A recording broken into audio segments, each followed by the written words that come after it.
একটি মেয়েকে শারীরিক নির্যাতনের ঘটনায় দোষীকে গ্রেপ্তারির দাবিতে কাঁকসা থানা ঘেরাও করে বিক্ষোভে বসলেন বিজেপি নেত্রী অগ্নিমিত্রা পাল। সোমবার 7 এপ্রিল দুপুর 12টায় এই কর্মসূচিতে যোগ দেন কাঁকসার বিজেপি কর্মী সমর্থকরা। ছিলেন বিজেপি নেত্রী অগ্নিমিত্রা পাল, বর্ধমান সদরের বিজেপি জেলা সভাপতি অভিজিৎ তা সহ জেলা নেতৃত্ব উপস্থিত হন অগ্নিমিত্রার সঙ্গে। বিজেপির অভিযোগ, তাদের এক কর্মীর আত্মীয়ের মেয়েকে মাদক মেশানো পানীয় খাইয়ে তার উপর শারীরিক নির্যাতন করে এলাকার এক ব্যক্তি। এরপর আপত্তিকর ছবি ভাইরাল করে দেওয়ার ভয় দেখিয়ে তাকে একাধিকবার তার সঙ্গে নোংরা কাজ করা হয়, শারীরিক নির্যাতন করা হয়। তার সঙ্গে আরও এক যুবক মেয়েটির উপর শারীরিক নির্যাতন করে বলে অভিযোগ। নির্যাতিতা অসুস্থ বোধ করলে তাকে হাসপাতালে চিকিৎসা করাতে গিয়ে দেখা যায় মেয়েটি গর্ভবতী হয়ে পড়েছে। এরপরেই ওই মেয়েটিকে পরিবারের সদস্যরা জেরা করে জানতে পারে প্রতিবেশী দুজনের নাম। ঘটনার পর পরিবারের সদস্যরা গত মাসের 30 তারিখে কাঁকসা থানায় লিখিত অভিযোগ জানায়। ঘটনার পরই যদিও কাঁকসা থানার পুলিশ ওই মেয়েটিকে হাসপাতালে ভর্তি করে তার চিকিৎসার ব্যবস্থা করে ও মামলা রুজু করে। আদালতে পেশ করা হয় মেয়েটিকে। পাশাপাশি এই ঘটনায় যুক্ত 3 জনের সন্ধান শুরু করা হয়েছে। ঘটনা প্রকাশ্যে আসতেই এলাকা ছেড়ে পালায় ওই 3 জন। বিজেপি নেত্রী অগ্নিমিত্রা পাল রাস্তায় বসে পড়েন প্রতিবাদ জানাতে। দেখছেন সেই মুহূর্তের ছবি।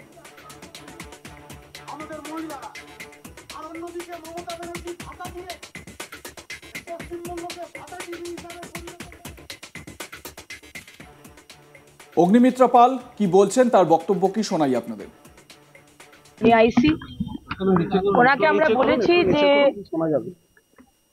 30 তারিখে এফআইআর হয়েছে, জানুয়ারি মাসে 31 দিন, আজকে হয়ে গেল 7 তারিখ, 8 দিন চলে গেছে। এখনো এই 3টে ছেলে, সঞ্জয় শর্মা, শশীকান্ত দাস, অঙ্কিত গৌতম, এই 3 জনকে অ্যারেস্ট করা হয়নি। এরা কোনো শেখ শাহজাহান নয়, এরা কোনো অনুব্রত মণ্ডল বা জাহাঙ্গীর খান বা আমাদের কাজল শেখ বিরাট নেতা তৃণমূলে, তা নয়। এরা তৃণমূলের কর্মী। এদেরকে আপনি ধরতে পারছেন না কেন? আমরা জাস্ট বলে এসছি ওনাকে যে আমি আপনাকে 2 দিন সময় দিচ্ছি, 8 আর 9। এই 9 তারিখের মধ্যে, মানে 10 তারিখ সকাল 10টার মধ্যে যদি অ্যারেস্ট না করেন, আমরা কাঁকসা থানা ঘেরাও করব, আমরা ন্যাশনাল হাইওয়ে বন্ধ করব। কারণ দেখুন, দিনের পর দিন বাংলার মেয়েদের আর কোনো বিচার হবে না, কোনো চার্জশিট হবে না। একটা আই ওয়াশ করার জন্য একটা কাউকে ধরে নিয়ে গিয়ে 4-5 দিন আমরাও আন্দোলন করব, তাকে ধরিয়ে দিয়ে তারপর ছেড়ে দেওয়া হবে। কোনো কারুর শাস্তি আমরা চোখে দেখতে পাই না, না আরজিকর, না কামদুনি, না পার্কস্ট্রিট, না হাঁসখালি, কোনো দিনের পর দিন প্রতিদিন 5টা-10টা করে ঘটনা। এইভাবে আমরা মেনে নিতে পারবো না। সুতরাং আমরা চাই মেয়েটি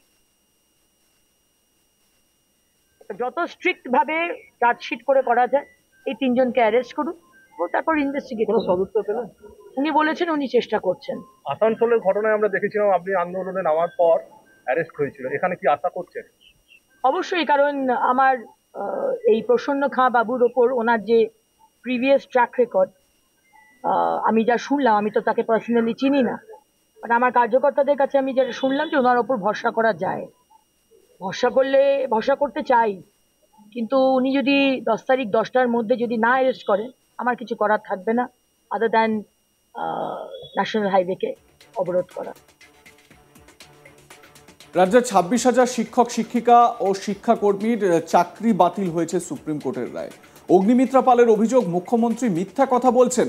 কারণ মুখ্যমন্ত্রী যে দাবি করছেন যে আদালত যোগ্য ও অযোগ্যদের তালিকা তৈরি করতে সময় দেয়নি, সেটা সম্পূর্ণ মিথ্যা।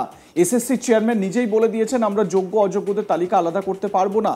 মমতা ব্যানার্জি ভাবতে পারেননি আদালতের নির্দেশে 26,000 চাকরি যাবে। মুখ্যমন্ত্রীকে দায় নিতে হবে। একা পার্থ চ্যাটার্জির পক্ষে এই কোটি কোটি টাকার দুর্নীতি সম্ভব নয়। অগ্নিমিত্রা বলেন, কেন মুখ্যমন্ত্রীকে বিশ্বাস করব? 14 বছরে কোন চাকরিটা উনি দিতে পেরেছেন? শোনাবো অগ্নিমিত্রা পালের বক্তব্য এই প্রসঙ্গে। 1 বছর চলে গেছে। এই 1 বছরের মধ্যে বারবার আদালত মুখ্যমন্ত্রী এসএসসি কে বলেছে যে আপনি যোগ্যদের আলাদা করুন, অযোগ্যদের আলাদা করুন, তালিকা দুটো আলাদা করুন। আমাদের অভিজিৎ গঙ্গোপাধ্যায়, জাস্টিস অভিজিৎ গঙ্গোপাধ্যায়, উনিও তো একই কথা বলছেন যে তিনিও মোটামুটি একটা কষ্ট করে 5,000+ নাম আলাদা করেছিল, কিন্তু কমপ্লিট অসহযোগিতা এই সরকারের এবং মুখ্যমন্ত্রীর। মমতা বন্দ্যোপাধ্যায় ভেবেছিলেন যে আলাদা না করলে আদালত কিছু করতে পারবে না, সব গুলিয়ে দিই আর সবার চাকরিটা রয়ে যাবে। উনি আসলে ভাবতে পারেননি যে আদালতের এই নির্দেশে 26,000 চাকরি যাবে। আর 23 লক্ষ যে ছেলে মেয়েগুলো যারা পরীক্ষা দিয়েছিল তাদের কথা কিন্তু আমরা ধরছি না, আমরা শুধু 26,000-এর কথা বলছি। আর 23 লক্ষ যারা কষ্ট করে যারা পরীক্ষা দিয়েছিল, যাদেরকে বঞ্চিত করে এই টাকা নিয়ে ঘুষ নিয়ে যারা চাকরি পেয়েছে তাদেরকে ঢোকানো হয়েছিল, তাদের কথা কিন্তু আমরা বলছি না। সুতরাং মুখ্যমন্ত্রী এর দায় নিতে হবে। একা পার্থ চট্টোপাধ্যায়ের পক্ষে কোটি কোটি টাকার এই দুর্নীতি, এবং শুধু দুর্নীতি নয়, এই যে ঔদ্ধত্য, আজকে তো বলা হচ্ছে জেলা থেকে এজেন্টরা পুলিশের গাড়ি করে টাকা পাঠাতো। এই যে চাকরি চুরির যে টাকা, সেই টাকাটা এজেন্টের মাধ্যমে জেলা থেকে পুলিশের গাড়ি করে যেত। পুলিশের গাড়ি কার? পুলিশ মন্ত্রী। পুলিশ মন্ত্রী কে? মুখ্যমন্ত্রী। আর মুখ্যমন্ত্রী জানেন না? মুখ্যমন্ত্রী আর কত নাটক করবেন? এগুলো তো হয়ে গেছে, এখন যেটা মুখ্যমন্ত্রী বলছেন যে সবাইকে স্বেচ্ছাশ্রম দিতে এবং 2 মাসের মধ্যে যোগ্যদের প্রত্যেকেই চাকরি দেবে। কিসের যোগ্যতার পথে কোথা থেকে চাকরি দেবে? কেন বিশ্বাস করব? 14 বছরে কোন চাকরিটা উনি দিতে পেরেছেন? এই তো প্রাইমারি নিয়ে বলছে 65,000 চাকরি যাবে। এটা তো বলছে কিছুই নয়, এবার প্রাইমারির খাতা খুললে বলছে 65,000 চাকরি যাবে। আমরা চাই না চাকরি যাক, কিন্তু উনি যে কথাটা বলছেন উনি মিথ্যে কথা বলছেন। উনি সেদিনকে নবান্ন থেকে প্যারা 45 জাজের আদালতের যে রায় আপনাদের পড়ে শোনালেন, দেখুন আদালত বলছে টাকা ফেরত দিতে হবে না। উনি মিথ্যে কথা বলছেন আর আপনারা বোকা বনছেন। 46 নম্বর প্যারাতে লেখা রয়েছে যারা টেন্টেড, যারা অযোগ্য প্রমাণিত হয়েছে তাদেরকে 12% সুদে এতদিনের মাইনের টাকা ফেরত দিতে হবে। তাহলে আজকে যারা ঘুষ দিয়েও চাকরি পেয়েছে তারাও কোথায় যাবে? বাবা মা, বুড়ো বাবা মা, সন্তান ইএমআই নিয়েছে, জমি কিনেছে, কি করেছে, বাড়ি করেছে, কোথায় যাবে? আর যারা যোগ্য তাদের কি দোষ? আজকে পুরো দায় মুখ্যমন্ত্রীকে নিতে হবে।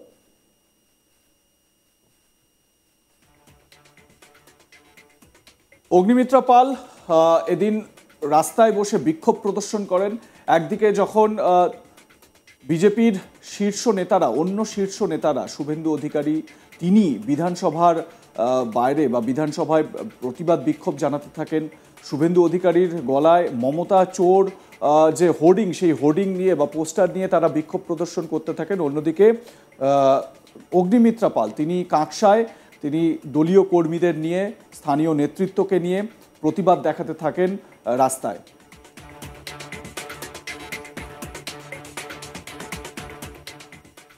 লাইক, কমেন্ট, শেয়ার করে আপনাদের মতামত জানান। দেখতে থাকুন আজ তাক বাংলা। সাবস্ক্রাইব করুন আমাদের ইউটিউব চ্যানেলটি, বেল আইকন প্রেস করুন নোটিফিকেশন পেতে।